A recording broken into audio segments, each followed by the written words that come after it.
இத்தனை நாள் வாய்மொழிந்த சித்திரமே இப்பொழுது மௌனமேந்தானோ? மின்னலென மின்னிவிட்டு கண்மறைவாய் சென்று விட்ட மாயம் நீதானோ?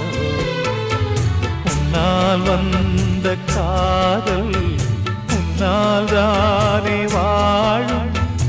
என்னை நீங்கி போனார் உன்னை சேரும் பாவம்.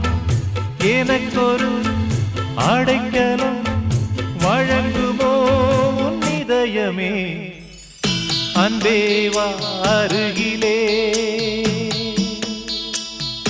என் வாசல் வழியிலே உல்லாச மாளிகை